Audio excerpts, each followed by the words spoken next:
They're responsible for some of the most famous video games in the world. When we were creating Abe's Odyssey, I just loved it. I loved who Abe was.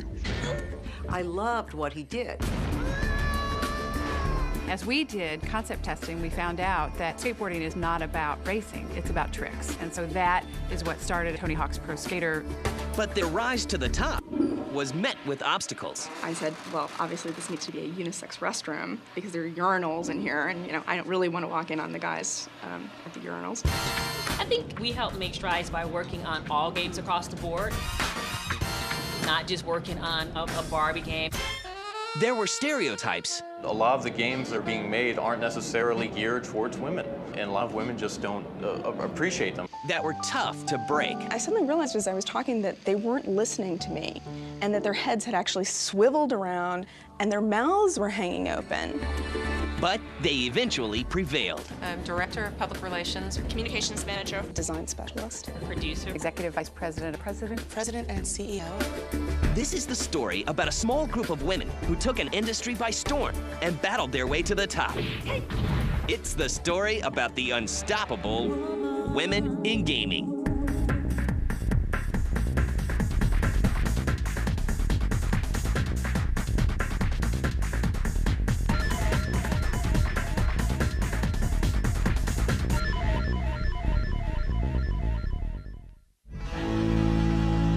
When women first joined the workforce, their options were slim, and their civil rights were limited. But this slowly started to change during World War II. And while the men were off fighting the war, somebody had to fill their shoes in the workplace. And as time moved forward, so did women. By the turn of the 21st century, women were everywhere. My name's Elaine Hodgson. I'm president of Incredible Technologies. I'm Kathy Vraybeck. I'm the Executive Vice President of Worldwide Publishing and Brand Management. I'm Sherry McKenna from Oddworld. I'm the president and CEO of Circus Freak Studios. These women and several others have become powerhouses in the video game industry. And just like some young boys, they have always been gamers. I was completely addicted to their games. I'd be playing at 3 o'clock in the morning with people huddled around the keyboard with me. I've always cut school to play games, so it wasn't a leap when I looked around and said, I really want to be producing games. I love massively multiplayer games.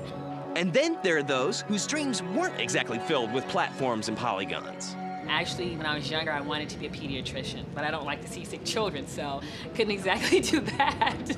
I studied psychology and communications, and of course, when you study those two things, there's not much you can do. It's like, okay, so I have a degree in communications. Where am I going to get a job?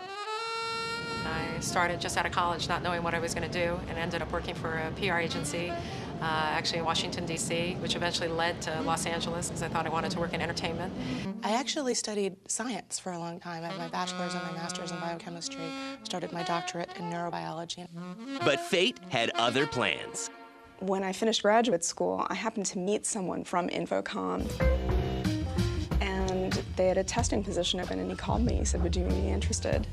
And, I'm looking at the phone saying, wait, you want to pay me to play these games?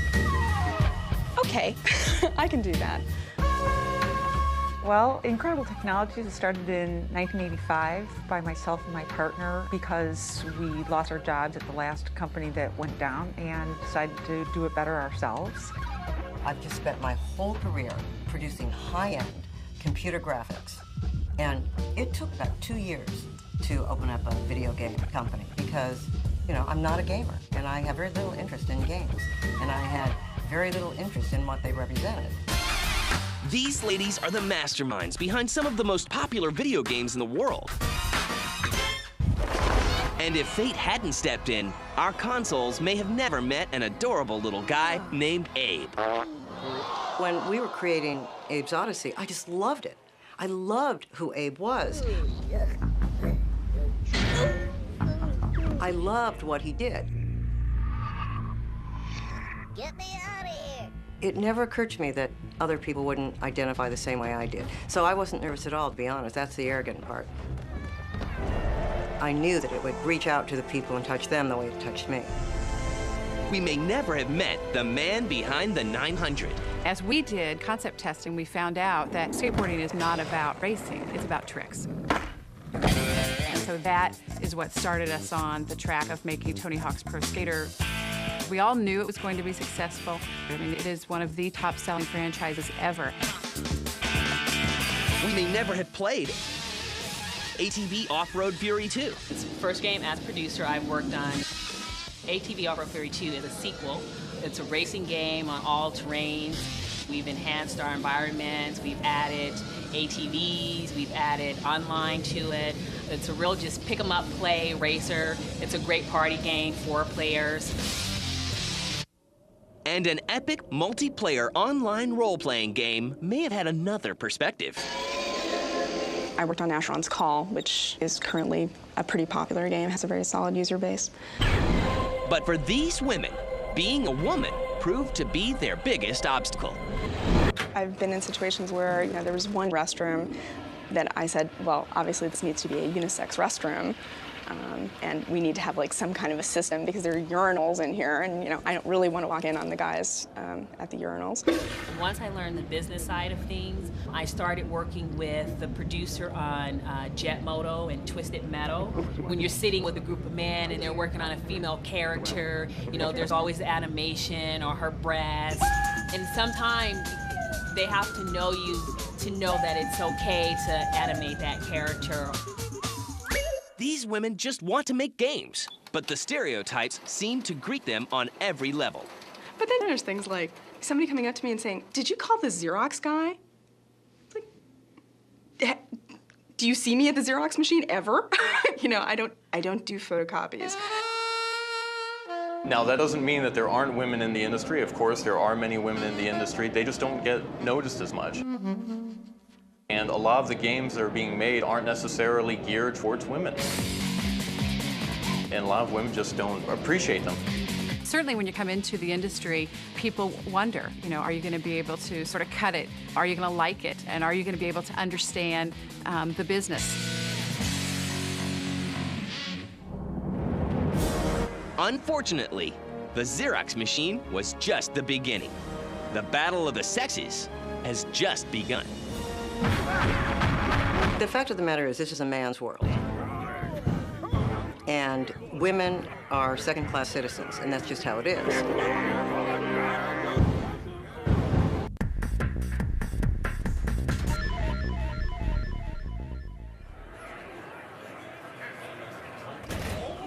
For women like Sherry McKenna, Flea Standfer, Kathy Vrabak, and many others, video games are their job. But the reality is they work in an industry that has always been dominated by men. And for them, getting past the typical gender roles has been one of the biggest obstacles they've had to face. So I was looking for a job, so I called the lead programmer. We had not said anything about what I did up until that moment, and there was a pause, and he said, "So, you must be an office manager." And I actually guffawed into the phone and said, "No, but that's a good one." It seems like when I first entered the industry, I tend to see more women on children's games or Barbie games. I didn't see really anyone in sports. Launching Circus Freak Studios was a mutual brainchild between Infogrom and myself. They wanted us to continue to work for them. How far will these women go to fit in? Sometime, I'll step up and go, it's a female, her breasts are stiff. They should be moving, or her ponytail should be blowing in the wind. I started wearing t-shirts all the time and stopped wearing earrings. I always wear my hair up in this kind of convenient bun in the back, which is kind of frustrating because I refuse to completely subsume my femininity to be accepted as part of this. But for a while, I kind of have to until I've worked my way in. And no matter how talented they are, when it comes to coffee, all eyes are on them. If you're going to ask me to bring you coffee, then you're going to drink what I give you. My job is to ship games, not brew coffee. He was talking, and then there was coffee in the back, and he wanted a cup of coffee, and he said, "Sherry, could you get me a cup of coffee?" Certainly if you're put in a position where it's assumed that you're only there to serve coffee, then there's a problem. Being the minority does have its good points. you frequently go to industry association meetings or industry events, and there's never a line for the ladies' room. And something most of these women have to get used to. I've been in a situation where I was the only woman, or the only professional woman in a group of 30 or 35 people, which is a very different experience. And I think it's funny because a lot of times when you come in as a female and they don't know who you are, they automatically assume that you're there just to maybe take some notes or get the coffee. Instead of them actually getting to know who you are, they assume. And working internally with Nintendo, yes, you know, it was more male-dominated industry. I would love to see a man be in that situation where he would walk into a room and there'd be 10 women. He'd freak out. We'd say, well, that's really odd. But no, women get used to that all the time. For me, being too thin-skinned about this, I'd have gotten out of the business. Certainly in the earlier days, if you didn't have a sense of humor, you would have just bailed. I don't even pay any attention to it. If I paid attention to it, I'd probably run and hide under the bed every day. And what's the reason behind so few women in gaming? Part of the reason for that is the inevitable conflict between career and family. The work is tremendous, the hours are long, the sacrifice is sometimes really great. And sometimes in product development, the commitment to one's craft has to come first because of how much it takes and the dedication it takes to get a great game out on time. Clearly, there's something going on that just isn't presenting this as an option. I think also a lot of women kind of get turned off by the really general stereotypical view of the industry, that it's for teenage boys. I personally don't know that many women that actually like playing games. I can't convince my fiance to play any games. We still sometimes struggle, even in the industry, to find out what is it that females like about video games. What is it that we can draw them into it? A while back, the theory used to be that women, when they come out of college or look for jobs, didn't go to small companies, and all game companies at that time were small, and women like to go to larger, more stable companies. I don't know if that's very true anymore. The reality is, men and women think and work differently. Male or female, people bring unique qualities to a game based on their past experiences. Women's past experiences are slightly different than men. I find that women tend to take a slightly different view of whatever it is that's being presented. A lot of times it gets dismissed, but a lot of times it's taken very seriously, and those are exciting moments. Some of my coworkers in the past like having the female there because there are certain jobs they think she'll do differently from a man, or she's right on it and she's not gonna waste her time. Everything is a priority, you know, you'll get it done right away. Some of these women's ideas are a little unconventional. I have a massage every single day. So I knew that with the stress that was going on, with the conditions that we were in, that it would be great to have a masseuse on staff that could give everybody a 15 or a half an hour massage. So maybe the answer to getting more women interested in gaming is to create more female characters. I think that it is good to have female characters because it makes it more approachable to women. It's unfortunate that it's quite often the female characters that men want to look at with large breasts and those kinds of bodies. And in all the games, we have a female athlete because there are females participating in the sports. At this point, none of the females have the sort of name recognition to carry the game, but there will always be female athletes in the games. It's always a belief that, oh, women love puzzles, or they may like a racer, but they don't like the gore, and they don't like RPGs. So we're still struggling to, you know, to pull females into it. Some research came out said that 50+% of all gamers were women, which at PC Gamer, we do our demographic survey and we've got 96% male. And that's more general understanding of the way it is. And I was at a roundtable a couple of years ago where the moderator was purporting that the reason women weren't playing these games was because they'd go to the electronic boutique or whatever and see Lara Croft and the EverQuest chick in the window. Maybe it comes down to genre. The introduction of massively multiplayer online games is causing an upsurgence in the number of women playing games and getting interested in them, you know, getting involved with community. As games in general expand and the massively multiplayer options are there, you'll get more women playing and so more involved in the development. The popularity of The Sims has really brought in so many women who are playing it. The simple answer is they're social. You create relationships. You talk with people. You interact with people. It is something that interests women more than just going out and killing things. It's just that they're not necessarily going out and talking about it. I think they tend to be more casual in their gameplay. So the reason why we don't see as many women in the video game world is still up for debate. But the strides women are making are certain.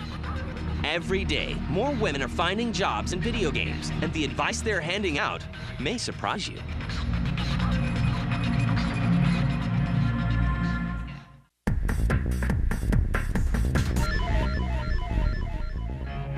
For the women in gaming, making video games is something they love to do, but fighting the odds is something they have to do. When I wake up tomorrow morning, guess what? I'm still gonna be a woman.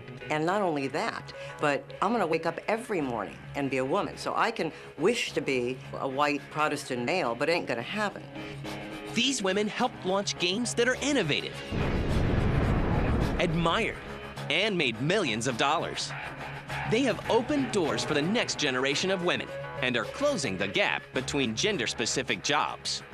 I actually now run into one or two other women in the ladies' room when I'm at this conference.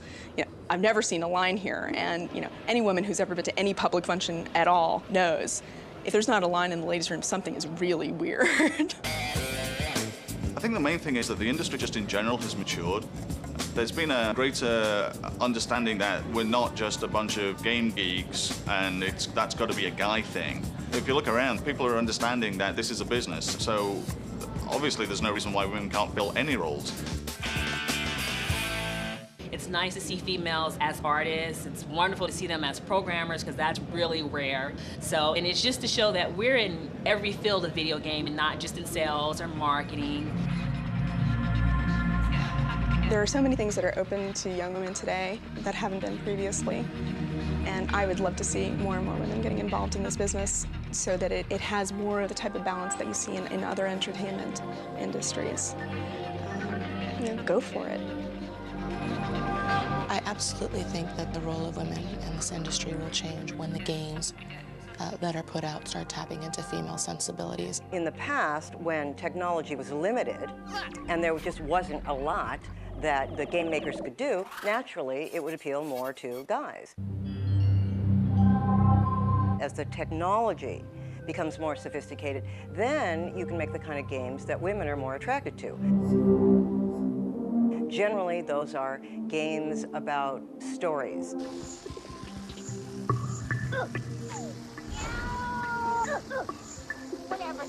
Games about characters that we care about. I can't find anybody.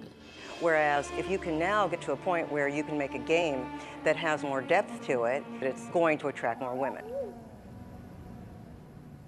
Certainly as you start making games that appeal to women, women will want to be part of the process that puts out this product.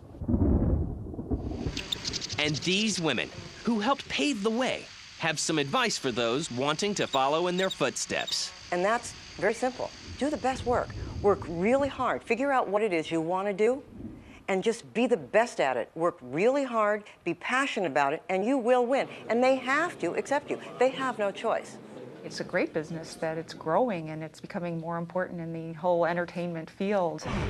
There should be no barriers and they shouldn't even think about barriers. Just shake it off and just do the best job and actually make a difference now, especially.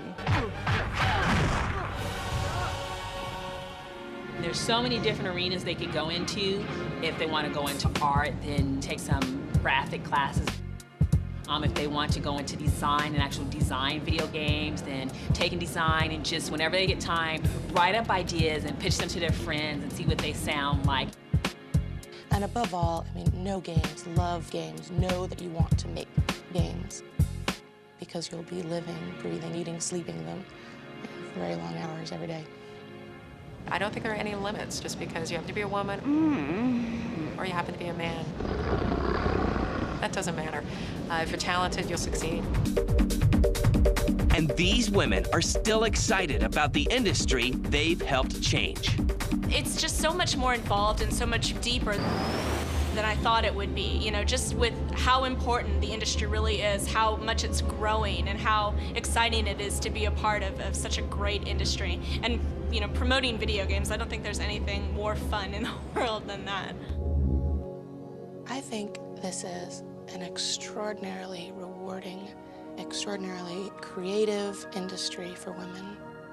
One of the interesting things to me is that it never occurred to me that I couldn't do this, that I couldn't go into this business. And what do these gaming gurus have in store for the future? Bigger and better golf games, because we have a brand here that's working out very well for us. Westwood Studios is doing Earth and Beyond, our first massively multiplayer online role-playing game. You get to captain a starship, go out and adventure, and live the life of your favorite science fiction character. They're going to be very surprised. Let me just say that. The next game that we're creating, I think, is going to be not what they expect. I probably shouldn't say anything more about it but that. So we know the video game industry is changing, both behind the scenes and in the games themselves. Women have climbed the ladder and will continue to do so. Get in here. Jump in. Go for it. The only thing we can do now is wait and see what the future holds.